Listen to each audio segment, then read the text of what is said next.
Ladies and gentleman, ಇವತ್ತು ರಾಜ್ಯ ರಾಜಕಾರಣದಲ್ಲಿ ಎರಡು ಕ್ಷೇತ್ರಗಳ ಬೈ ಎಲೆಕ್ಷನ್ನದ್ದೇ ಸದ್ದು. ಈ ಒಂದು ಸದ್ದಿನ ನಡುವೆ ಒಂದು ದೊಡ್ಡ ಮಟ್ಟದ ಸ್ಟೇಟ್ಮೆಂಟ್ ಹೊರಗಡೆ ಬಂದುಬಿಟ್ಟಿದೆ. ಬಿಜೆಪಿಯ ರಾಜ್ಯಾಧ್ಯಕ್ಷರಾಗಿರ್ತಕ್ಕಂಥ BY ವಿಜೇಂದ್ರ ಹೇಳಿರ್ತಕ್ಕಂಥ ಮಾತಿದೆಯಲ್ಲ, ಆ ಮಾತು ಇವತ್ತು ಇಡೀ ಬಿಜೆಪಿ ವಲಯದಲ್ಲಷ್ಟೇ ಅಲ್ಲ, ಕಾಂಗ್ರೆಸ್ ವಲಯದಲ್ಲಿ ಅಲ್ಲೋಲ ಕಲ್ಲೋಲ ಸೃಷ್ಟಿಸ್ಬಿಟ್ಟಿದೆ. ಆ ರೀತಿ ಯಾವ ಮಾತನ್ನ BY ವಿಜೇಂದ್ರ ಹೇಳಿದ್ರು ಮತ್ತು ಈಗ ಇವತ್ತೇ ಹೇಳಲಿಕ್ಕೆ ಅದಕ್ಕಿರ್ತಕ್ಕಂಥ ಕಾರಣ ಏನು? ಅವ್ರು ಹೇಳಿರ್ತಕ್ಕಂಥದ್ದು ನಿಜಾನ ಅಥವಾ ಸುಳ್ಳ, ಅಥವಾ ಕೇವಲ ರಾಜಕಾರಣದ ಒಂದು ದೃಷ್ಟಿಕೋನದಿಂದ ಹೇಳಿದಾರಾ, ಅಥವಾ ಈ ಚುನಾವಣೆಯನ್ನು ಗೆಲ್ಲುವ ದೃಷ್ಟಿಕೋನದಿಂದ ಹೇಳಿದಾರಾ, ಅಥವಾ ಕಾಂಗ್ರೆಸ್ ಒಳಗಡೆ ಇರತಕ್ಕಂಥ ಹುಳುಕನ್ನು ಅವರು ಎತ್ತಿ ಹೊರಗಡೆ ಇಟ್ಟಿದ್ದಾರಾ ಅನ್ನುವಂಥದ್ದು ಕೂಡ ಚರ್ಚೆಗೆ ಗ್ರಾಸವಾಗ್ತಾ ಇದೆ. ಹಾಗಾದರೆ BY ವಿಜೇಂದ್ರ ಹೇಳಿದ ಆ ಮಾತು ಏನು ಮತ್ತು ಯಾರ ಕಡೆಗೆ ಅವರ ಟಾರ್ಗೆಟ್ ಇತ್ತು, ಇದರ ಪರಿಣಾಮ ಏನಾಗುತ್ತೆ, ಕಾಂಗ್ರೆಸ್ ಪಕ್ಷ ಯಾವ ರೀತಿ ರಿಯಾಕ್ಟ್ ಮಾಡಿದೆ ಅನ್ನೋದ್ರ ಕುರಿತಂತೆ ಇವತ್ತು ನಾನು ನಿಮಗೆ ಮಾಹಿತಿಯನ್ನು ಕೊಡ್ತಾ ಇದ್ದೀನಿ. ನೀವು ನೋಡ್ತಾ ಇದ್ದೀರಾ ನೆಲ ಜಲ ಭಾಷೆಗಾಗಿ ಪ್ರಾಮಾಣಿಕ ಪತ್ರಿಕೋದ್ಯಮ ನಿಮ್ಮ ಫೋಕಸ್ ಟಿವಿ. ಇದು ಎಕ್ಸ್ಪ್ಲೈನರ್. ನಾನು ಹಬೀಬ್ ದಂಡಿ.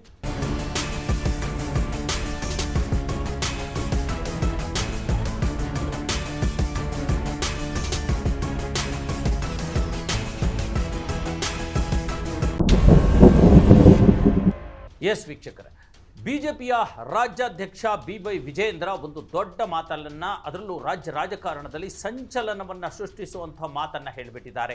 ಅವ್ರು ಹೇಳಿರ್ತಕ್ಕಂಥದ್ದೇನು, ಈಗಾಗಲೇ ನೋಡಿ ಎರಡೂ ವಿಧಾನಸಭಾ ಕ್ಷೇತ್ರಗಳಲ್ಲಿ ಬಾಗಲಕೋಟೆ ಮತ್ತು ದಾವಣಗೆರೆ ದಕ್ಷಿಣದಲ್ಲಿ ಸಮರ್ಥ ಅಭ್ಯರ್ಥಿಗಳನ್ನು ಈಗಾಗಲೇ ಹಾಕಿರ್ತಕ್ಕಂಥದ್ದು ಬಿಜೆಪಿ.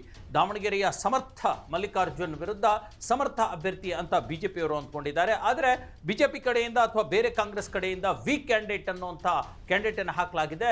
ಶ್ರೀನಿವಾಸ್ ದಾಸ್ ಕರಿಯಪ್ಪನ ಅನ್ನುವಂಥ ಮಾತು ಕೂಡ ಕೇಳಿ ಬರ್ತಾ ಇದೆ. ಅತ್ತ ಕಡೆ ಬಾಗಲಕೋಟೆಯಲ್ಲಿ ವೀರಣ್ಣ ಚರಂತಿಮಠ ಈಗಾಗಲೇ ಮಾಜಿ ಶಾಸಕರು, ಅವರು ಕೂಡ ಸಮರ್ಥವಾಗಿ ಅಲ್ಲಿ ಫೈಟ್ ಕೊಡ್ತಿದ್ದಾರೆ ಅನ್ನುವಂಥ ಮಾತುಗಳು ಕೇಳಿ ಬರ್ತಾ ಇದೆ ಅಲ್ವಾ.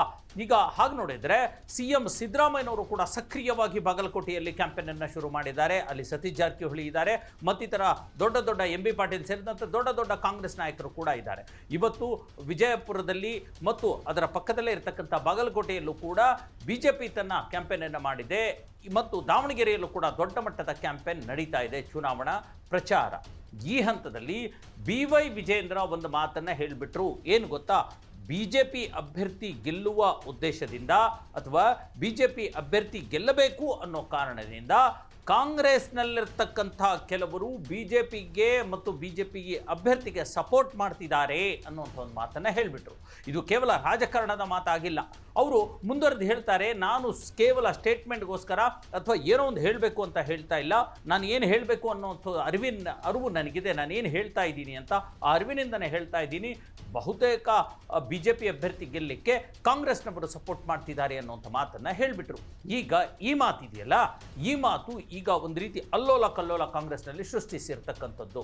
ಹಾಗಾದರೆ ಈಗ ಬಿಜೆಪಿ ಅಭ್ಯರ್ಥಿಯನ್ನು ಗೆಲ್ಲಿಸಲಿಕ್ಕೆ ಕಾಂಗ್ರೆಸ್ನಿಂದ ಸಪೋರ್ಟ್ ಮಾಡ್ತಾ ಇರತಕ್ಕಂಥವ್ರು ಯಾರು ಮತ್ತು ಯಾಕೆ ಅನ್ನುವಂಥ ಪ್ರಶ್ನೆ ಕೂಡ ಹುಟ್ಕೊಳ್ತಾ ಇದೆ. ಅದಕ್ಕೆ ಹತ್ತಾರು ಕಾರಣಗಳಿದ್ದಾವೆ. ಬಿಜೆಪಿಯಲ್ಲೇ ಇರತಕ್ಕಂಥ ಒಳಜಗಳಗಳು ಕಾಂಗ್ರೆಸ್ನಲ್ಲೂ ಇರತಕ್ಕಂಥದ್ದು ಮತ್ತು ಕಾಂಗ್ರೆಸ್ನಲ್ಲಿ ಅಧಿಕಾರಕ್ಕಾಗಿ ಕಿತ್ತಾಟ ಜಾಸ್ತಿ ಆಗಿರ್ತಕ್ಕಂಥದ್ದು. ಹಾಗಾಗಿ ಅಧಿಕಾರದ ದುರಾಸೆಯಿಂದ ಅಥವಾ ಈಗಿರ್ತಕ್ಕಂಥ ಅಧಿಕಾರ ಯಾರು ನಡೆಸ್ತಾ ಇದ್ದಾರೆ ಅವ್ರನ್ನ ಸೋಲಿಸೋಕ್ಕೋಸ್ಕರ ಏನಾದರೂ ಈ ರೀತಿಯ ಒಂದು ಕೆಲಸವನ್ನು ಕಾಂಗ್ರೆಸ್ನವ್ರು ಮಾಡ್ತಿದ್ದಾರಾ ಅನ್ನೋಂಥದ್ದು. ನೋಡಿ, 2024 MP ಎಲೆಕ್ಷನ್ ಆಗಿತ್ತಲ್ಲ, ಆ MP ಎಲೆಕ್ಷನ್ನಲ್ಲಿ ಇದೇ ದಾವಣಗೆರೆ MP ಕ್ಷೇತ್ರದಿಂದ ಪ್ರಭಾ ಮಲ್ಲಿಕಾರ್ಜುನ್ ಗೆದ್ದು ಬಂದಿದ್ರು. ಅವ್ರ ವಿರುದ್ಧ ಸ್ಪರ್ಧಿಸಿದ್ದವ್ರು ಯಾರು BJPಯಿಂದ GM ಸಿದ್ದೇಶ್ವರ್ ಅವರು ಸೋತು ಹೋಗಿದ್ರು ಅಲ್ವಾ.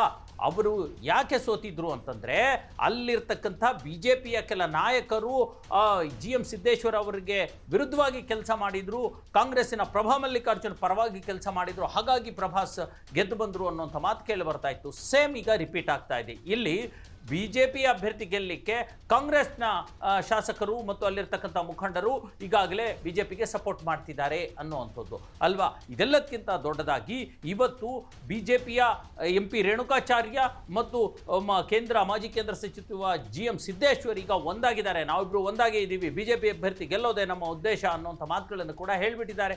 ಆಯಿತು, ಅವರಿಬ್ಬರೇನೋ ಒಂದಾದರು. ಆದರೆ ಇಲ್ಲಿರ್ತಕ್ಕಂಥ ಕಾಂಗ್ರೆಸ್ಸಿಗೆ ಸಪೋರ್ಟ್ ಮಾಡುವಂಥವ್ರು ಯಾರು ಅನ್ನುವಂಥ ಪ್ರಶ್ನೆ ಹುಟ್ಕೊಂಡಿದೆ. ಬಹಳ ಪ್ರಮುಖವಾಗಿ ಇಲ್ಲಿ ವಿಜೇಂದ್ರ ಸುಮ್ಮನೆ ಹೇಳಿರಲಿಕ್ಕಿಲ್ಲ. ಯಾಕಂದರೆ ಒಂದು ಪಕ್ಷದ ರಾಜ್ಯಾಧ್ಯಕ್ಷರಾಗಿ ಈ ಕೇರ್ಲೆಸ್ ಸ್ಟೇಟ್ಮೆಂಟ್ಗಳನ್ನು ಕೊಡೋದಿಲ್ಲ ಅವರು. ಹಾಗಾಗಿ ಅವರ ಮಾತುಗಳನ್ನು ಕೇಳೋದಾದರೆ ಅವರು ಯಾರು ಅನ್ನುವಂಥ ಪ್ರಶ್ನೆ ಹುಟ್ಕೊಂಡಿದೆ. ಅವರು ಈಗ ಸಿದ್ದರಾಮಯ್ಯನವರ ವಿರೋಧಿಗಳ ಸಿದ್ದರಾಮಯ್ಯನವರು CM ಆಗಿ ಅಧಿಕಾರದಲ್ಲಿರ್ತಕ್ಕಂಥವ್ರು ಮತ್ತು ಅವರು ಅಧಿಕಾರದಲ್ಲಿರಬಾರ್ದು ಅಂತ ನಿರೀಕ್ಷೆ ಮಾಡೋರು, ಅವರು ಸಿದ್ದರಾಮಯ್ಯ ವಿರೋಧಿಗಳ ಕಾಂಗ್ರೆಸ್ನ BJPಗೆ ಸಪೋರ್ಟ್ ಮಾಡ್ತಿರ್ತಕ್ಕಂಥವ್ರು, ಅಥವಾ ಇದೇನು ಈಗ ಕಾಂಗ್ರೆಸ್ನಲ್ಲಿ ದಾವಣಗೆರೆಯಲ್ಲಿ ಜಮೀರ್ ಅಹಮದ್ ದೊಡ್ಡ ಮಟ್ಟದ ಒಂದು ರೀತಿಯ ಕನ್ಫ್ಯೂಷನ್ ಕ್ರಿಯೇಟ್ ಮಾಡಿಬಿಟ್ಟಿದ್ದಾರಲ್ಲ, ಜಮೀರ್ ಅಹಮದ್ ವಿರೋಧಿಗಳ ಅನ್ನುವಂಥದ್ದು. ದಾವಣಗೆರೆಯಲ್ಲಿ ಒಂದಷ್ಟು ಜನ ಈಗಾಗಲೇ ಅಲ್ಪಸಂಖ್ಯಾತರಿಗೆ ಟಿಕೆಟ್ ಕೊಟ್ಟಿಲ್ಲ ಅಂತೇಳಿ ಅಲ್ಪಸಂಖ್ಯಾತರೇ ಮುಸಲ್ಮಾನ್ ಸಮುದಾಯದವರೇ BJPಗೆ ಸಪೋರ್ಟ್ ಓಪನ್ ಸಪೋರ್ಟ್ ಮಾಡ್ತೀವಿ ಅಂತ ಹೇಳಿದ್ದಾರೆ, ಸೇರ್ಪಡೆಗೊಂಡಿದ್ದಾರೆ. ಹಾಗಾಗಿ ಅವ್ರು ಯಾರಾದರೂ ಆ ಥರದವ್ರು ಇದ್ದಲ್ಲ, ಕಾಂಗ್ರೆಸ್ ಪಕ್ಷದಲ್ಲೇ ಇದ್ದು ನಾವು BJPಗೆ ಸಪೋರ್ಟ್ ಮಾಡ್ತೀವಿ ಅಂತ ಹೇಳೋವಂಥವ್ರ, ಅಥವಾ ಸತೀಶ್ ಜಾರಕಿಹೊಳಿ ಅವರ ವಿರೋಧಿಗಳು ಯಾರಾದರೂ ಇದ್ದಾರಾ, ಅಥವಾ HC ಮಹದೇವಪ್ಪ ಅವರನ್ನು ವಿರೋಧಿಸುವಂಥವ್ರು ಕಾಂಗ್ರೆಸ್ನವರು BJPಗೆ ಸಪೋರ್ಟ್ ಮಾಡ್ತಿದ್ದಾರಾ? ಏನೇ ಆಗಲಿ ಕಾಂಗ್ರೆಸ್ ಪಾರ್ಟಿಗಳ ಅಥವಾ ಅಭ್ಯರ್ಥಿಗಳು ಸೋತು ಹೋದರೆ ಸಾಕು, BJP ಗೆದ್ದರೂ ಪರವಾಗಿಲ್ಲ, ಆ ಮೂಲಕ ಅಧಿಕಾರದಲ್ಲಿರುವಂತಹ ಸಚಿವರುಗಳಿಗೆ ಮತ್ತು ಯಾರು ಮುಖ್ಯಮಂತ್ರಿಗಳಿದ್ದಾರೆ ಅವರಿಗೆ ಮುಜುಗರ ತರಲಿಕ್ಕೆ ಈ ರೀತಿ ಸಪೋರ್ಟ್ ಮಾಡ್ತಿದ್ದಾರಾ ಅನ್ನುವಂಥ ಪ್ರಶ್ನೆ ಈಗ ಹುಟ್ಕೊಂಡಿದೆ.